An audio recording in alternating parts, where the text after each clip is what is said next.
السلام علیکم dear students, امید کرتا ہوں آپ سب لوگ خیر و عافیت سے ہوں گے اور اللہ پاک آپ سب لوگوں کو اپنے حفظ و امان میں رکھے۔ جیسے کہ میں نے آپ سے وعدہ کیا تھا کہ کوئی نہ کوئی ایک آدھ چھوٹا سا ویڈیو کلپ آپ کے امپورٹنٹ ٹاپکس کو کور کرتا ہوا آپ کو بھیجوں گا، تو چلیں جی، سفر کا آغاز ہونے جا رہا ہے۔ آپ لوگ بھی اب کمر باندھ لیجئے، انشاءاللہ تعالی ہم لوگ کامیاب رہیں گے۔ آج کا ٹاپک ہے ڈپریشن۔ بچپن سے یہ لفظ سنتے ہوئے چلے آ رہے ہیں کہ فلاں شخص کو ڈپریشن ہو گیا، فلاں شخص نے ڈپریشن میں آ کر خودکشی کر لی، فلاں شخص کو کافی عرصے سے ڈپریشن چل رہا ہے۔ تو آج ذرا سمجھتے ہیں کہ سائیکالوجیکلی اور سائیکائٹریکلی یہ ڈپریشن ہے کیا۔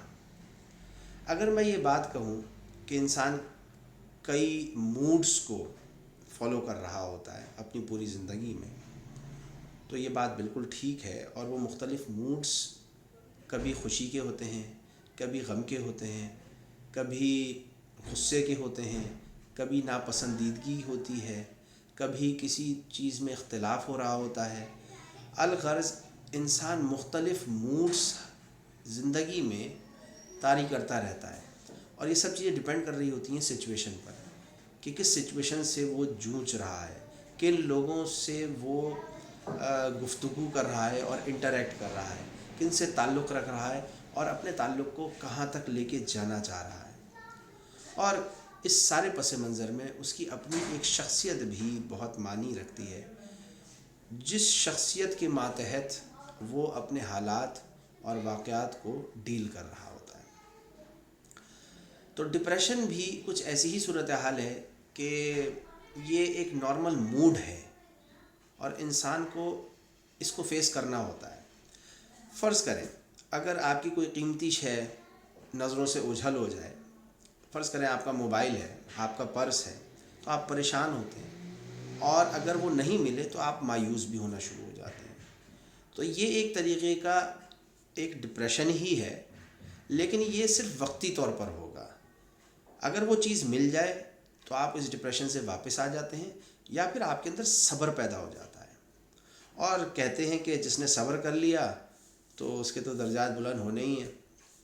اور حقیقت بات یہ ہے کہ جب صبر کرتا ہے انسان اور درگزر اور نظر انداز کر دیتا ہے اپنے لاسز کو، تو وہ پھر ایک نارمل موڈ میں آ جاتا ہے، اور وہ پھر ڈپریشن اس کی زندگی کا حصہ نہیں بنتا دائمی طور پر۔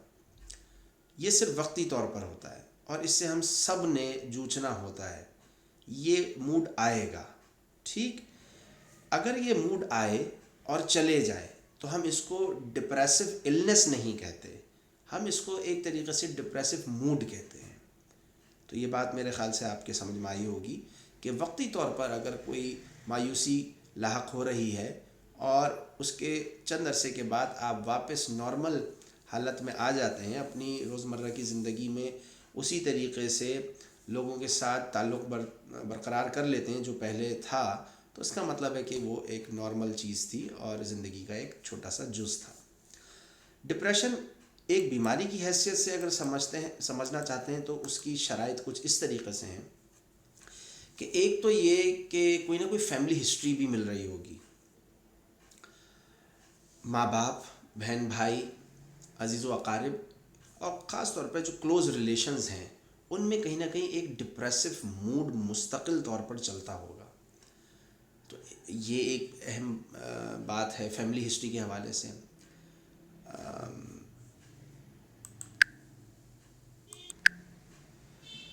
ڈپریشن بحیثیت بیماری اگر سمجھنا ہے تو دو باتیں بڑی امپورٹنٹ ہیں۔ ایک یہ کہ مستقل طور پر مایوسی لاحق رہے اور ایک سیڈنس کا ایٹیٹیوڈ یا بیہیویئر کسی شخص میں طاری رہے، تو ایک تو یہ بڑی اہم علامت ہے، اور یہ مستقل رہے، طویل دورانیے تک رہے۔ اور دوسرا یہ کہ اس کا انٹرسٹ زندگی میں کم سے کم ہوتا چلا جائے یا بالکل ہی ختم ہو جائے، یعنی وہ اپنے بارے میں بھی، اپنے سے متعلق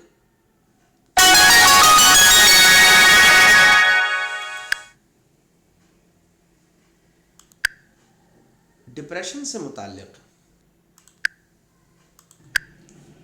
ڈپریشن بحیثیت بیماری کے طور پہ اگر سمجھنا چاہتے ہیں تو دو بڑی امپورٹنٹ اس کی علامتیں ہیں. ایک تو یہ کہ اس کے موڈ میں ہر وقت مایوسی رہے گی اور وہ افسردہ رہے گا، یعنی سیڈنس.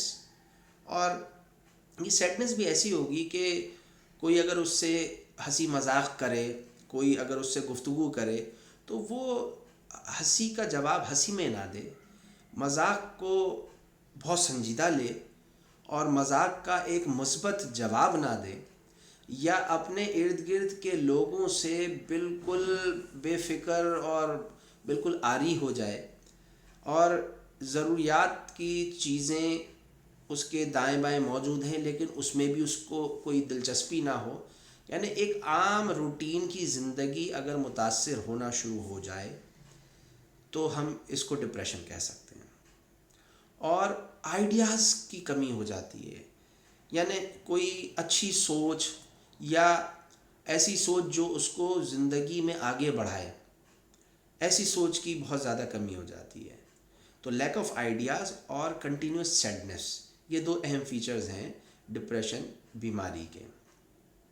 اس کے علاوہ خاندان میں بھی کہیں نہ کہیں فیملی ہسٹری مل رہی ہوتی ہے، اور یہ بھی دیکھا گیا ہے کہ اگر ماں اور باپ میں سے خاص طور پہ ماں کی طرف سے اگر ڈپریشن فیملی ہسٹری میں ہے تو اولاد میں آنے کے چانسز ہوتے ہیں.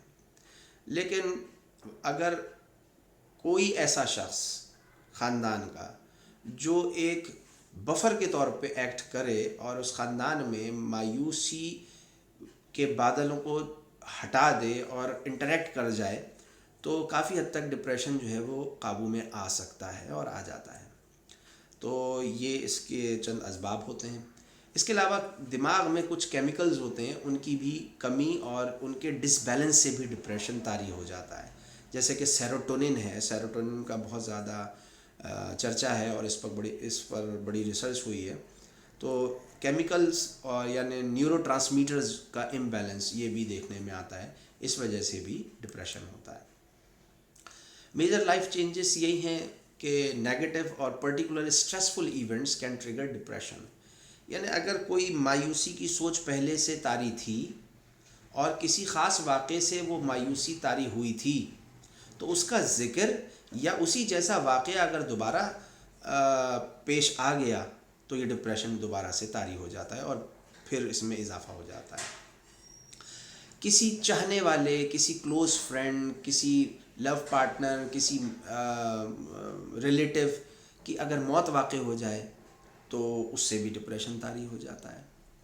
اور چاہنے والوں کا تو پھر یہی عالم ہوتا ہے کہ ان کا بس نہ چلے کہ وہ بھی ان کے ساتھ مر جائیں. تو صبر کرنا بہت ضروری ہے انسان کے لیے، خاص طور پہ جب اس کو کسی ایسے موقع کا معاملہ ہو جائے